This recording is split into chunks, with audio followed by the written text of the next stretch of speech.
Booker.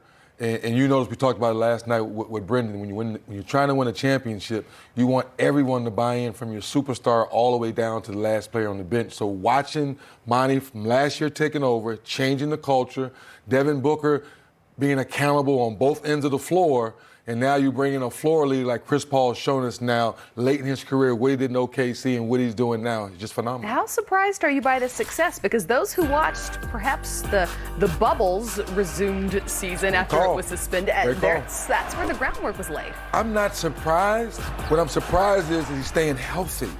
We know Chris Paul can play basketball. We know he's a great leader. But every time he's gotten close to this moment, something weird has happened. And we don't want to be superstitious, we want to be in reality, but late in the game, we was like, okay, get Chris Paul out of the game, either doing well, win this game. But Chris Paul stayed in. He wanted to make sure he got this victory. Now he has at least a week off. So once again, look, come on, Kristen, look at these numbers. Come on. Well, and look at the names he's sitting alongside. One of my favorite notes after this game as well is that he's just the third player in NBA history, at least 36 years old, to record a 35-point game in the playoffs. The other two? Kareem and Karl Malone. I think they're Hall of Famers. Those are, yes. Right, like big-time Hall of Famers. I've heard of those as well, yes. Like first ballot Hall of Famer type guys, right? Also very good at basketball. Thank you. Guys. So that's why I say it again for all the naysayers. And I admit I was a little nervous at first too, because at 36, are you continuing to take care of your body the right way? When we saw him, aggravate his shoulder, was he going to get through the Lakers? So everything Chris Paul has shown you at his age, he's doing the right thing to make sure his body is available for his team.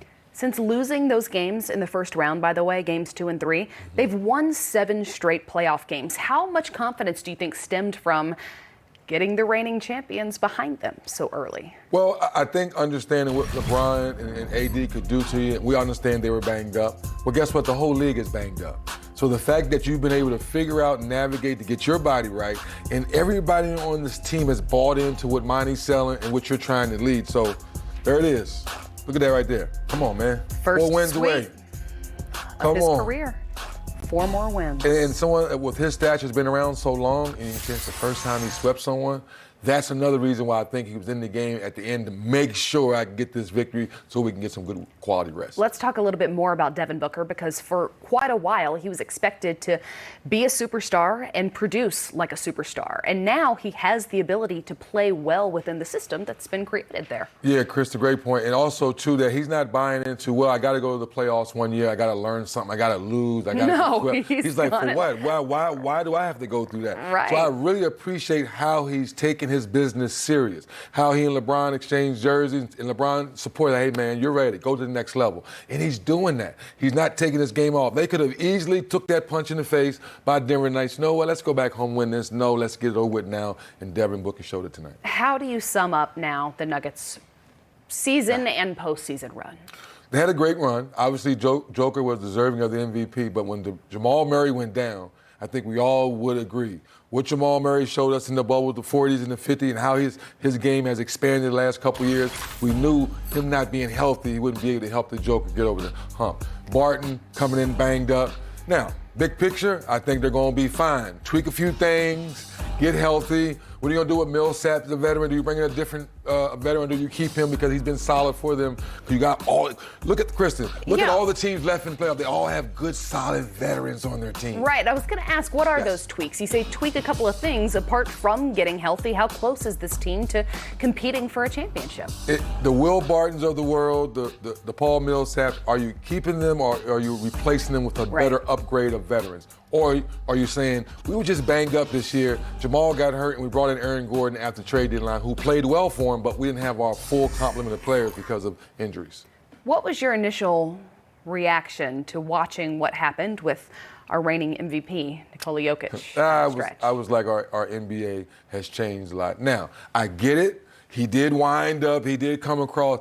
I'm glad he didn't catch him more. If he'd have caught him a little bit more, he might be still laying down there asleep. One of the things I loved is that Reggie on the call initially first says, that was all ball. Right, see, Reggie, that's us. Come on, that's 90s basketball. It wasn't, and I love you. But yes. No, I get it. And people at home, I get it. The wind up. But we've seen many nice guys wind up and get all ball, and you go and get the steal. It's basketball, and we know the Joker wasn't trying to hurt him. Is he frustrated? Yes, he's down 0-3. Of course.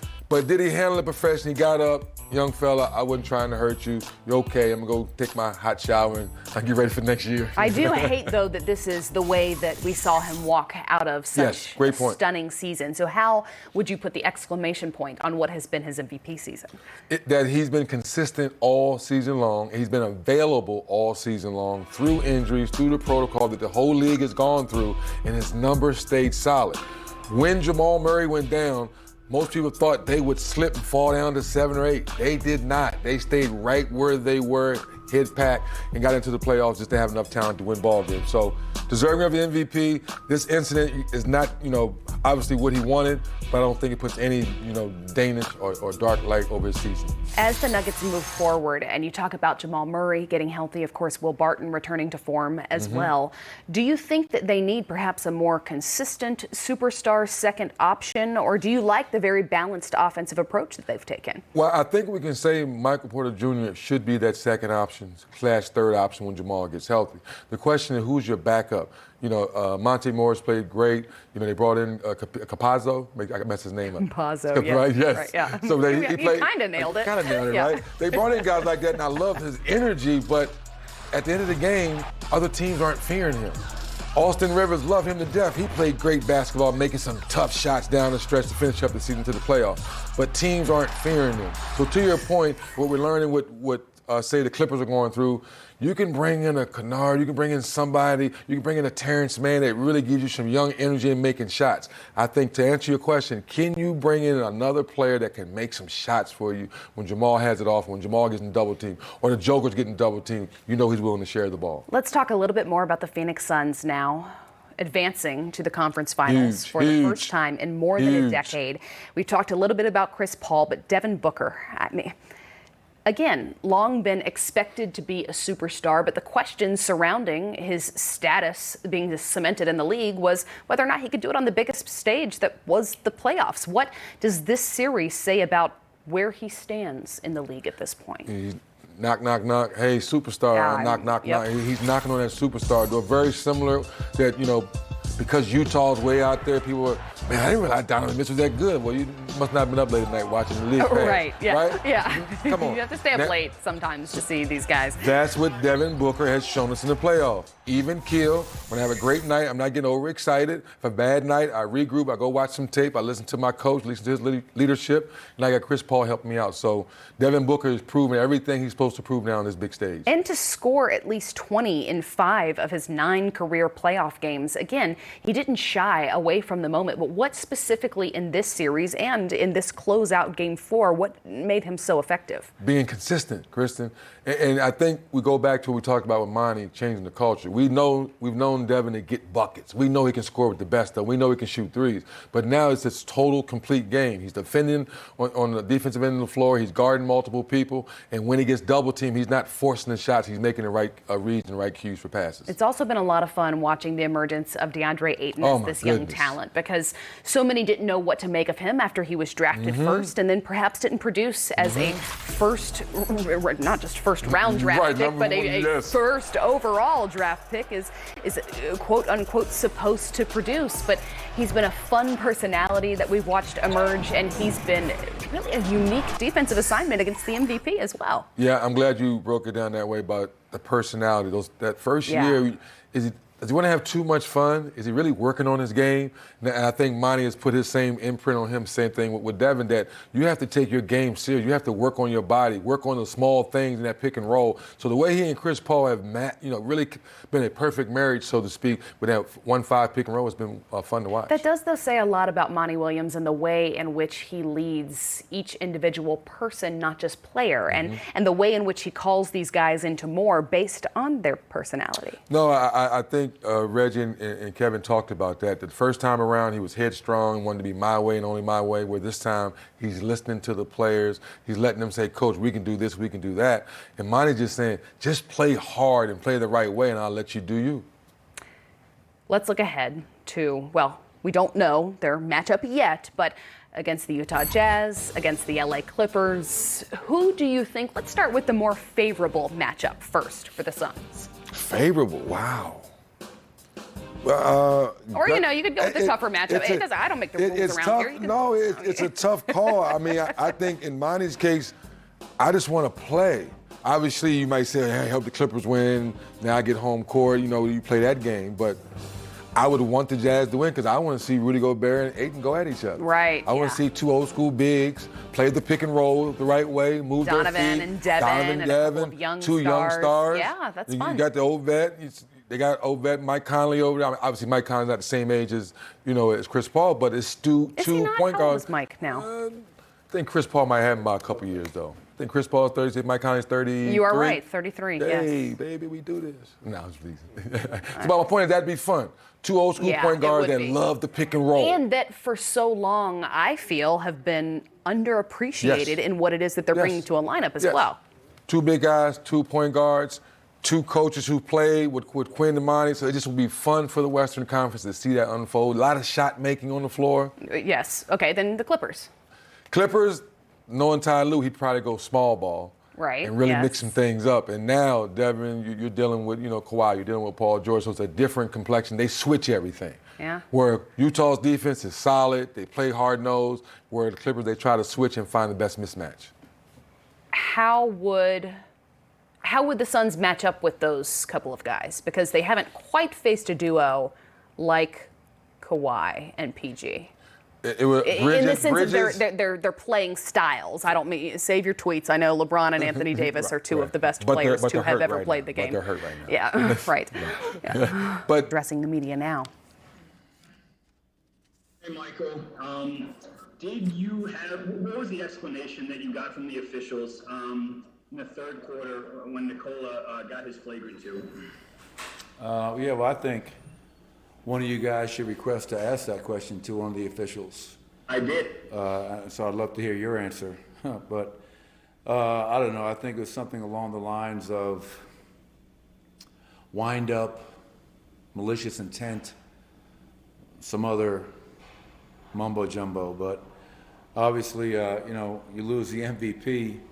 It's going to make it even harder to try to stave off elimination. The guys that were still in the game, the last three, the third and the fourth quarter, tremendous effort, tremendous fight, which was great to see, and we hung around. Overall, very disappointing to end the series, getting swept at home. But as I told our players, Mike, this loss should sting. No one likes to lose, but when you find some time to reflect on the season, remember all the great things that we did this year. And I don't think people fully understand us even winning that first round series, how remarkable that was without a starting backcourt in place. So I'm not going to allow this series to define the season. And obviously, hopefully next year we can find a way to stay healthy and be better and see where we can go. Eddie Wingy, Altitude Sports. Hey, Coach. Congrats on a great season, first and foremost, I guess. But what was communicated, if anything, when Jokic did get ejected? Did you say anything to the guys? And how proud are you of the way that almost lit a fire and then to keep fighting till the end? Yeah, I'll be honest, and thank you for your kind words. I'm not really sure what Nikola said to his teammates, to be very honest. But I will say, to your latter point, I thought it was tremendous for the guys that were out there because, no Jamal, no PJ, Nikola gets ejected, you're down 3-0. Really easy just to kind of let go of that rope and give in. So I couldn't be more proud of our group for fighting and giving ourselves a chance. I think with 8 minutes to go in the fourth quarter, it was a 4-point game. Could just never get over the hump, but it certainly wasn't for a lack of effort, which you have to admire and respect from our group. So tough loss, Katie, tough way to go out. I was thinking about this today. After we got Aaron Gordon, we went into LA and played the Clippers on April 1st, and we beat them. And at that point in time, I really felt we had a chance to win it all this year. I really did. That's how well we were playing. And then unfortunately the injury bug really hit us hard, and we weren't able to achieve that goal. But hopefully we can have a great off season, come back, be healthier, and find a way to continue to build and rise like we've done these last 3 years. Vinny Benedetto, Denver Gazette. Hey, Michael. Just how much of the series felt like you guys could kind of, I guess, determine, and how much of it just came down to Phoenix playing at a really high level with a bunch of guys who seem to contribute on both ends? Well, yeah, I mean, we knew that going in. We knew this was going to be a completely different animal than Portland. No disrespect to Portland.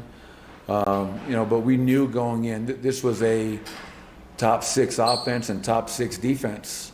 And, tonight I think was by far the most points we scored in the game, 118. So Chris Paul, Devin Booker, unbelievable backcourt. Some really good role playing from the other players. I wish we could have played them at full strength.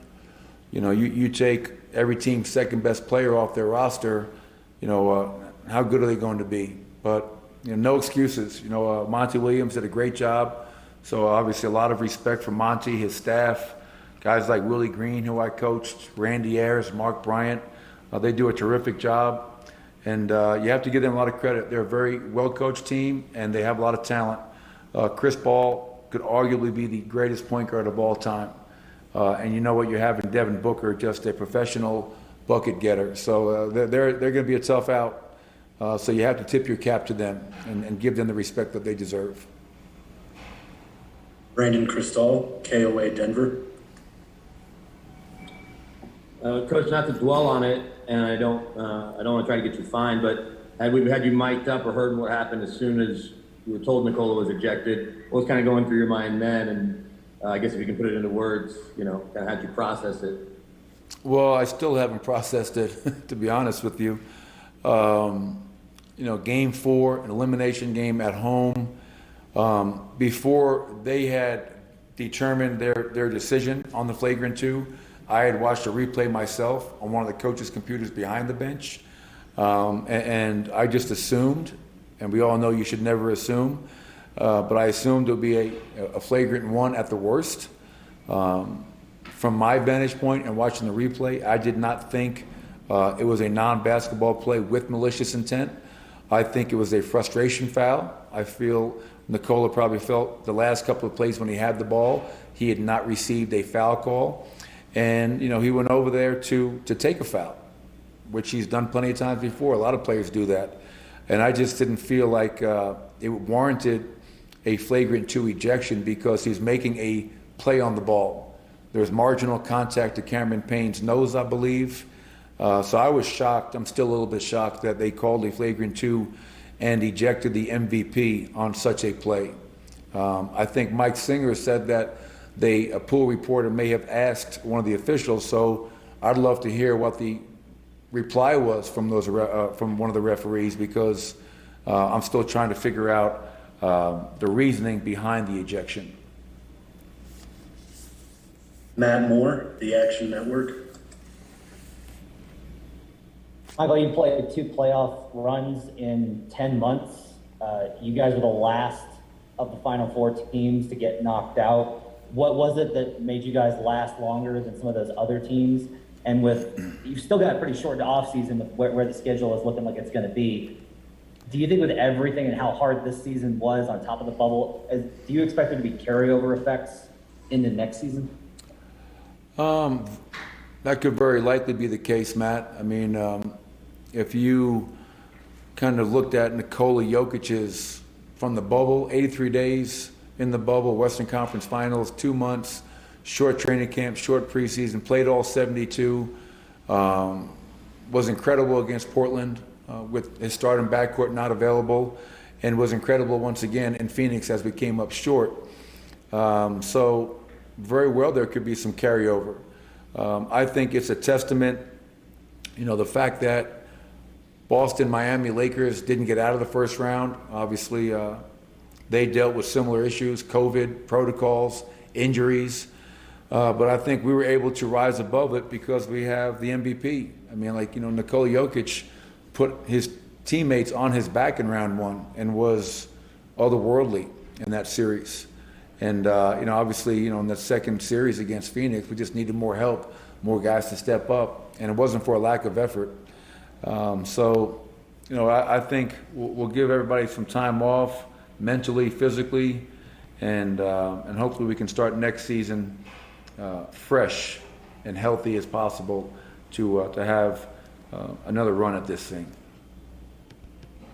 All right, we got time for one more. We're going to end with Mark, the Denver Post. Hey, Coach. Congratulations on the hell of a fight. Thank you. Two questions. What, if anything, did you tell Nikola after this game? Were you able to talk to him? And the more direct one, do you think LeBron gets ejected in the same situation? I'm not going to touch the second one. I'll let you write on that, Kiz. I haven't had a chance to talk about players. One thing I told the group is that I love them all. I appreciate everything they did this year, the fight, the commitment. And it's really hard, I think, for some people to understand how hard of a year this was. I mean, and more so mentally and emotionally than physically. The physical part is really hard anytime. 72 games, condensed schedule, 3 and 4, back-to-backs, all that. But when you couple the density of the schedule, the COVID protocols, the getting tested twice a day, wearing a mask, everything around it, coming out of the bubble into this, this was the hardest season by far for me in 20 years, and I think all of our players would probably say the same thing. And that's where you have a tremendous amount of pride for what we were able to achieve in light of all that. In light of this not being easy, in light of Jamal Murray, Will Barton, PJ Dozier not being around in the first round, and getting Will back for game 3 and 4 against in this series. But Nikola knows this. I love him, support him, believe in him, and we'll go to war with him any day and anywhere. And our challenge is to find a way as an organization to continue to help him and put players around him that can ultimately win a championship. What I love about our group, Kiz, is we have an ownership family and Josh and Stan Kroenke that they want to win a championship. We are really passionate about that, and so we have to find ways to be better across the board to make that happen. So I just want to say thanks to all you guys sticking with us all year long, putting up with me after tough losses. I can be a little gruff. I know it's a shock to some of you guys, but I appreciate you guys' professionalism all season long. All right? See you guys soon. And a stunning MVP season from Nikola Jokic. He's going to address the media now as well.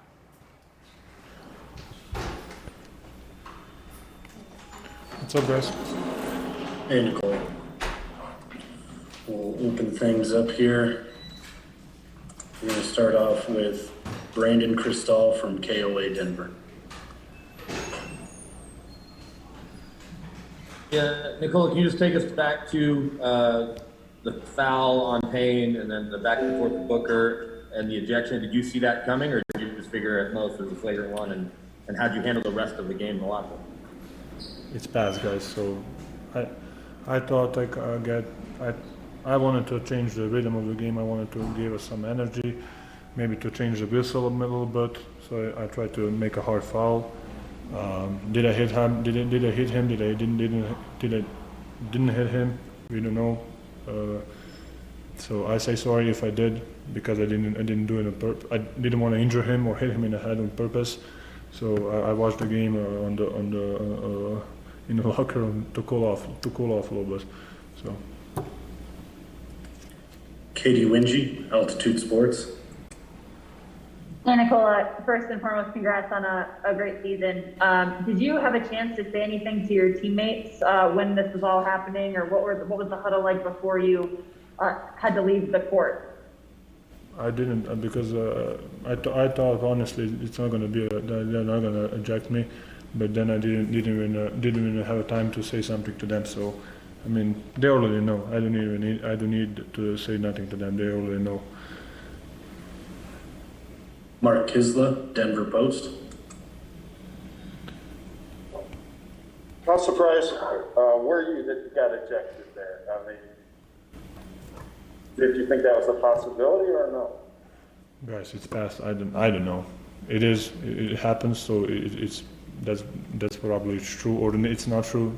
We're not gonna change it. So it is what it is. Matt Moore, the Action Network. Nikola, you guys started out under 500 this season. You come all the way back. You get Gordon. You look like you're championship contenders. You lose Jamal. It's been an exhausting season. You win MVP. With how this has ended, do you walk away frustrated, content with how the season went? What are your feelings on how the season went? Of course, that didn't go like how we wanted. They beat us. They whoop our ass. But I think the whole team needs to walk out the arena with a head up. It is what it is. Sometimes you need to accept the loss. Sometimes someone can beat you, but accept it. And try to be better. Don't try to think about that much. You cannot change it. So the whole season was great, I think, until the last four games. Ryan Blackburn, Denver Stiffs. Hey, Nikola, every season's a little bit different.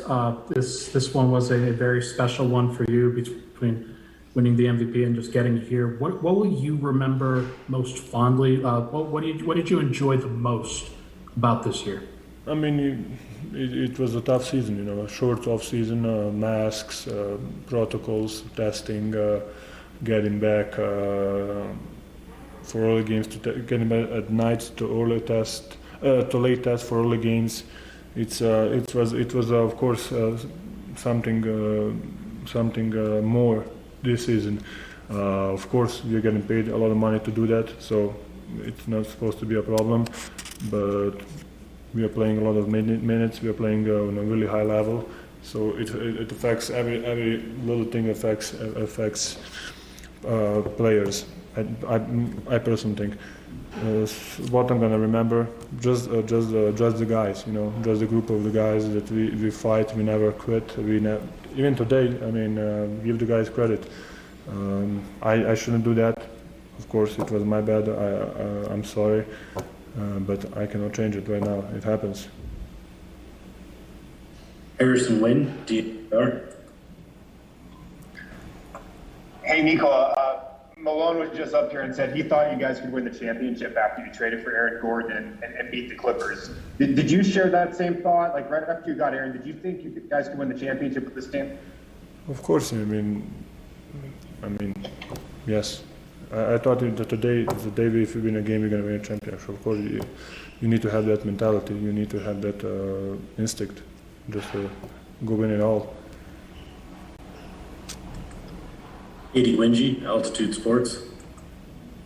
Nikola, how proud were you of your teammates watching in the locker room and the way that when you left, they picked up their play and they left it all on the floor? Of course, I mean, they're a really tough group of guys. They don't want to quit. They're gonna try their best. They're gonna play until it's over. So give the guys credit. They deserve it. They came up short. Again, it happens. Christos Saltas, SDNA Greece. Hey Nicola, how special was that group of guys for you? How enjoyed the whole season with this team and those teammates on your side? And also, is it back on your mind to play with the Serbian national team in the pre-Olympic tournament this summer? I mean, I don't know. I just finished NBA season, so I don't know.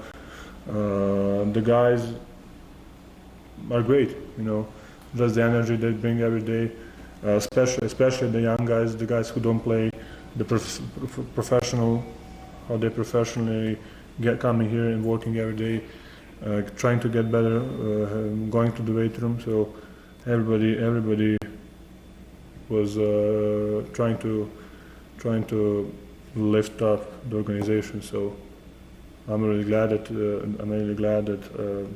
that's the mindset of the players, and hopefully everybody gonna come back better if they were here or they were not here. So they just hopefully everybody gonna come better. We got time for one more. We're going to end with Brandon Kristoff from KOA Denver. Nicole, I actually have two for you. The first one, though, I'm not sure in all of the chaos, did you see your brothers run down to the court level and they had to be stopped by security? What do you think is going through their head? What were they doing? I mean, of course, they're my brothers. I didn't see them, but probably they were in the first row. I mean, that's what family do. You know, we got each other's back. You know, I always know that they're gonna be there. All right, that'll do it. Thank you, Nicola. Love you guys, like always. After the close this series out, you sit back and reflect a little bit and think about what you just talked about. You know, what we've been through as an organization and as a team, and even the short time that Monty's been here, just, you know, watching the culture develop and watching, you know, players get better every day and people put their hard hats on and come in and work every day. So, you know, it's a beautiful sight to see, you know, to see hard work pay off. Next up is Cameron Cox with 12 News, and then Dwayne Rankin. What were the emotions after the game with the guys in the locker room, knowing you guys were able to advance in those series? We were hyped, man. You know, Chris was saying before the game, he ain't never swept somebody. He ain't never beat anybody 4-0. And I don't know when the last time the Suns have been to the Western Conference Finals, but, you know, tonight is one of them nights that, you know, we celebrate in-house, and then, you know, we wake up tomorrow and, you know, we're on to either Clippers or Utah, you know, just paying attention to those games. Next up is Dwayne Rankin with the Arizona Republic, and then Mark Schwartz.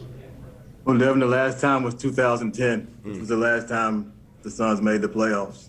No, Western Conference Finals. Yeah, Western Conference Finals, Okay, the last time. Yeah, played the Lakers, played Kobe, you know, in the Lakers.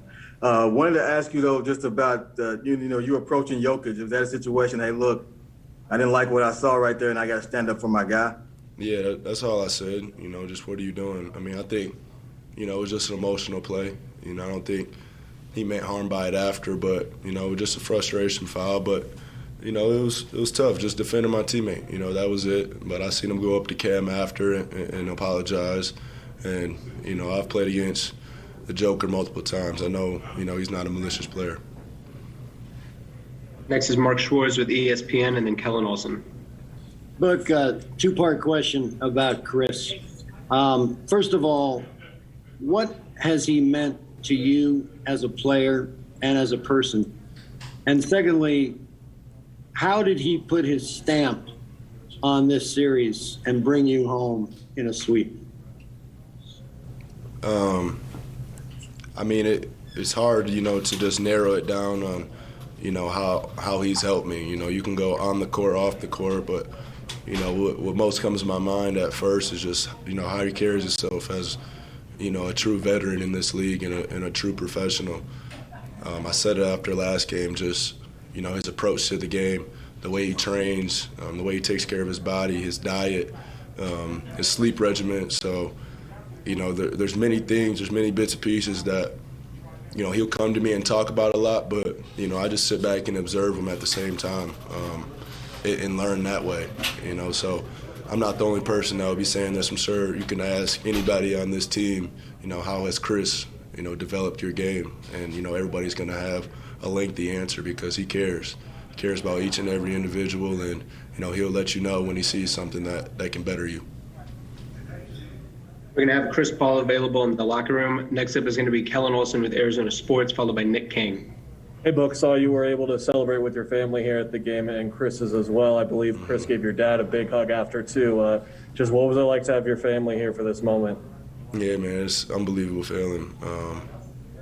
You know, I always tell people that's my why. You know, that's the reason I play the game. And to see the excitement on my sister's face, see the excitement on my mother's face and my brother, you know. So, you know, we've been through a lot as a family, and, you know, they love to watch me succeed. And, you know, anytime I can put a smile on their face, you know, there's no feeling like it for real. So, you know, that's what keeps me going. Next is Nick King with Channel 3, Channel 5, and then Gina Mizell. Devin, you also had a moment with Monty right before you left the court. What was that couple of seconds like for you? He had a pretty big smile on his face, which we don't often see. But Yeah, like I said, it's the time that, we celebrate, man. We put a lot of work in, and I think, as a group, as a unit, from top to bottom, coaching staff to trainers to the doctors, everybody, this is the time to celebrate what we did. But, we wake up tomorrow and we're on to the next goal. Next is Gina Mizell with Suns.com, and then Jovan Buha. Hey, Book, I know you guys expected Denver to keep fighting in this series, and especially once Jokic went out of the game. But just what was the key tonight to withstanding every time they kind of made a push? You guys never let it, get too tight or just always seem to have an answer. I mean, we've been there before. We prepared ourselves, for those moments. I recall it, before every game, you hear us come together as a team and say they're going to go on a run at some point. That's when we stick together even more. That's when we bring it together even more. That's when we communicate even more. And that was the name of the game. They came back, they gave us their best shot in the fourth, and we just kept playing through. Kept fighting, relied on our defense. We understand that. We can score. We can score. With the best of them in very different types of ways, and we punish teams for different coverages, but what we have to rely on is our defense, and that when we lock in, that's where it's at. Next up is Jovan Buha with The Athletic, followed by Kent Somers. Hey, Book, you just mentioned the defense, and you guys were 6th in defensive rating in the regular season. You've jumped up to 2nd in the postseason. I'm curious where you've seen the biggest growth or progress as a group defensively in the playoffs. Our goal at the beginning of the season was to be top 5 in both categories, offense and defense. But our improvement, I think it's just our communication, our versatility, DeAndre protecting the paint, and they used to have some competitive wings, that can switch a lot of actions, guard a lot of different types of players. Jay Crowder being the grit, of that. Mikal, taking on, any top scorer in the league every night. He's been doing that all season. So, we just trust it. We trust it, and we play together, and we talk it out together, and we hold each other accountable. Got time for 3 more. Next up is going to be Kent Somers with the Arizona Republic, and then Evan Sidery. Speaking of defense, it did at times tonight. It didn't look as maybe locked down as it has been the last 4 or 5 games. I don't know if you felt that, and if so, what carried you guys through those times? I'd say communication, holding each other accountable. We know when we're not playing the type of defense that we need to be playing. So we communicate that amongst each other, and we tell each other it's time to lock in. And that's what we do. But, we've seen a kind of a different style of offense, once Jokic went out, and having JaVale, picking and rolling to the rim. So the other 3 games, our whole defense was honestly to cut the head off the snake and guard Jokic. So once he was out, I think it opened up a lot of opportunities for them. Final 2 questions are going to be Evan Sidery with Forbes and Dwayne Rankin.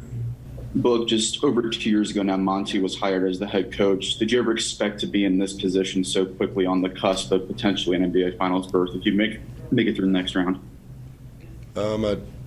I didn't not expect it, to be honest. I would never go into the season saying we can't make it there or we can't do it. We have the culture here. We have the talent in the locker room, especially with the additions that we made this offseason too. I think that's where we're supposed to be. We wanted to finish the regular season with the best record in the league. We fell a little short of that. So we just keep playing through. And we have other goals in mind, that we're trying to get to. Final question is going to be Dwayne Rankin with the Arizona Republic. Yeah, before the playoffs started, Jay Crowder was saying that he was glad that you were about to start playing meaningful basketball. What's it been like playing meaningful basketball that's got you to the Western Conference Finals? It feels great. It's hard to put it in words, but, this is what I've trained for. This is what I've prepared for. I don't work out in the summer. you know,